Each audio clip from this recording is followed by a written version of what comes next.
What is she talking about?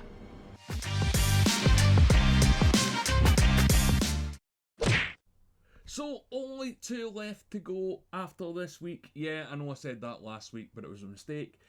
And you let me know because I know you let me know. But anyway, as always, I'm Al, this is the Geek in Review, and I'm going to be talking about Star Trek PICARD Season 3, Episode 8, Surrender. So if you haven't seen it, I'm going to do some non-spoiler stuff first before I get into the episode. But first of all, thanks for taking the time to choose to watch this video. I really appreciate it, and I'm posting more videos all the time. So if you do like what you see, leave a like and subscribe. Anyway, there's a lot of questions we still need answered in this episode. All the Jack stuff, so let's just get that out the way. Why does Vadic want him? What are Warf and Raffi up to? What are Riker and Troi up to? And why did they want Picard's body? So there's still a lot of ground to cover in these last few episodes. But one thing I'm beginning to realise with this show, because I've went back and I've rewatched it from episode 1, is Terry Matalas wasn't kidding when he said this was the Next Generation send-off movie they never got. Because if you rewatch these episodes back to back, it does feel like a huge long movie rather than episodic TV. And I think this is how it's kind of designed to be watched. Like, it just feels like that, and this episode kind of proves my point. I'll get to it in a second, but with 30 odd hours to go until Frontier Day, this episode just focuses on a few hours on board the Titan. And we've already had quite a lot of that, and we know that it's going to be building up to something big. So let's say the weight on this episode's shoulders for me was pretty huge, but let's get into it. So it picks up right where we left off last week with Vadic promising to tell us Jack's big secret. We're waiting a while for that, that's all I'm going to say. And it literally opens with a sneak peek scene of Vadic taking over the ship, rounding up the crew, doing pretty horrible things because we hear the crew get slaughtered. And Vadic's having a pretty damn good time of it.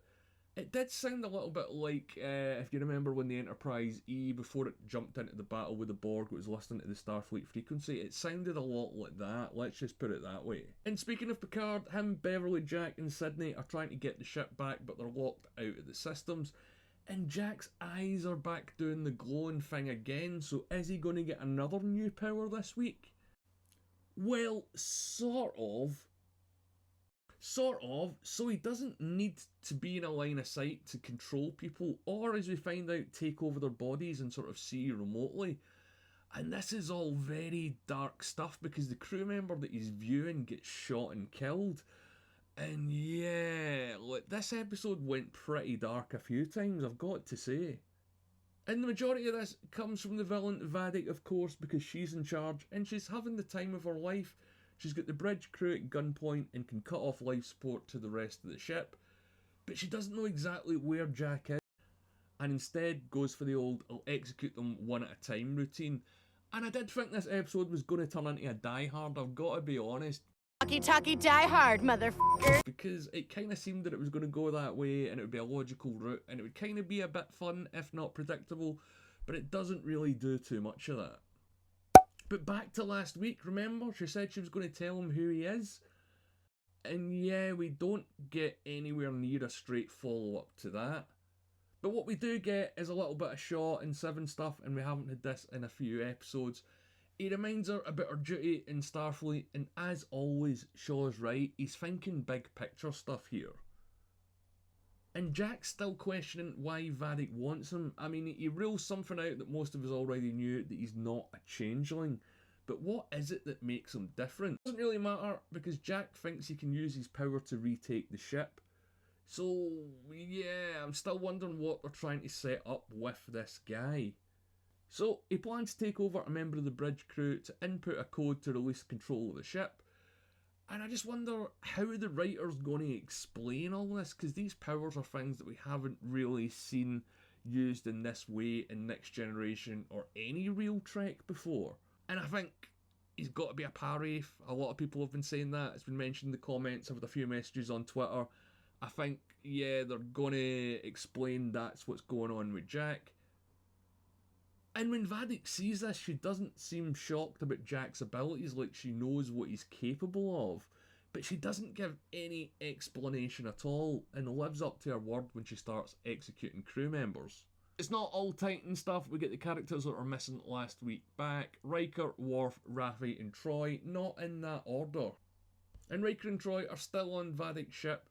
So, week 8, and we're finally getting to see Troi. And I did wonder with this scene if it was going to be the whole arc of the episode, but not really.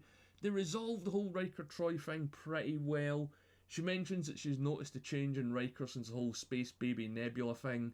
Yeah, I bet you kind of forgot about that, didn't you? But yeah, this is just mostly catching us up and reminding us where the whole Riker-Troi thing is. They rehash things that we already know. And they do kind of get into the issues of what it's like being in a relationship with an empath or a telepath.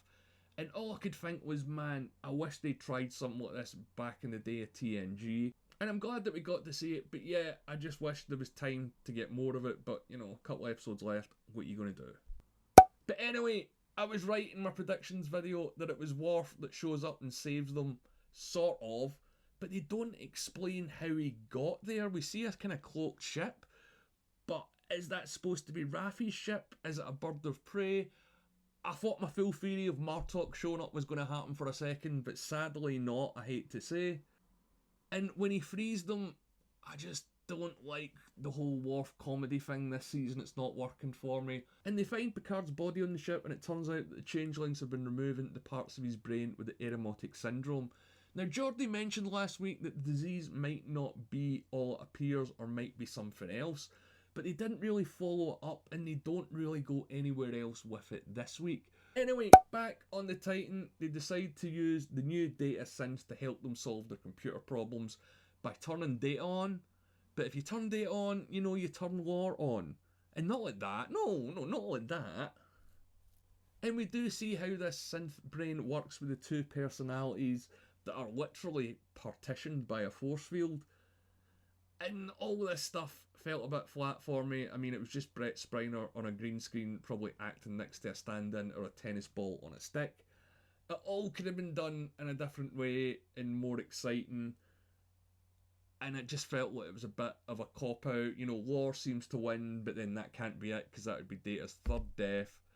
And then, you know, Data kills lore, and that's absolutely fine. So we've got Data back, but he's now swearing and making jokes and things like that. And yeah, I like, you know, that they've got Data back, and I like that he's now got this sort of integrated new modern personality.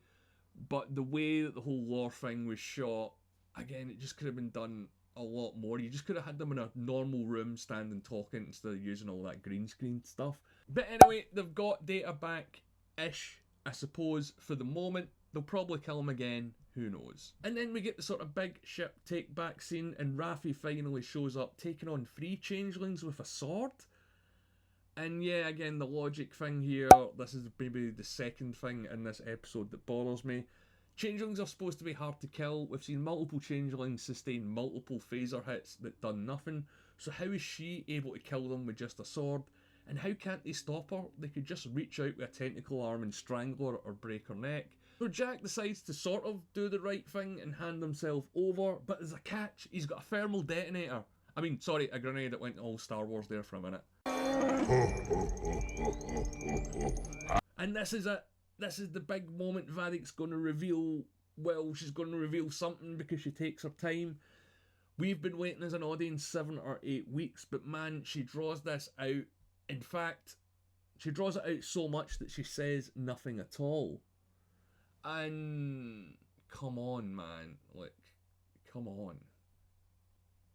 But Jack's plan is revealed as it's actually a force field that he's got with him, and they decompress the bridge and blow all the changelings out to space, including Vadic. And 7 gets the Harrison Ford line from Air Force One. Get off my bridge. And this again has huge implications. So 2 episodes to go and the main villain is gone.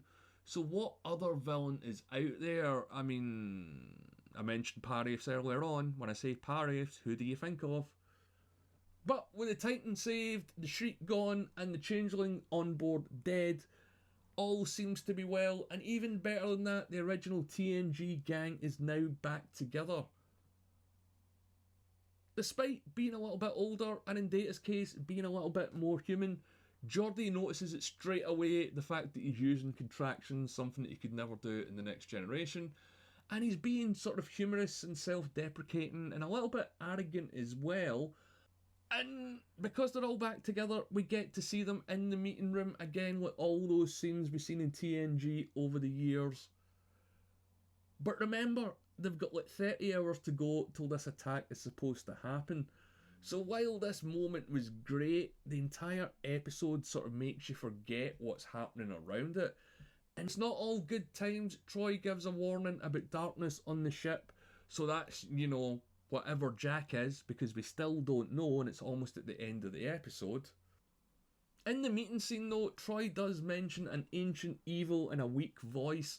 So yeah, I think that's got to be a parry. Like, I keep saying it, and I think the people that have said it, you've been right, you've swayed me onto it. I thought he was going to be something else, but I'm pretty sure that's what the reveal was going to be. But I keep saying it, there's only 2 episodes left, and they have really stretched this Jack Crusher reveal so far.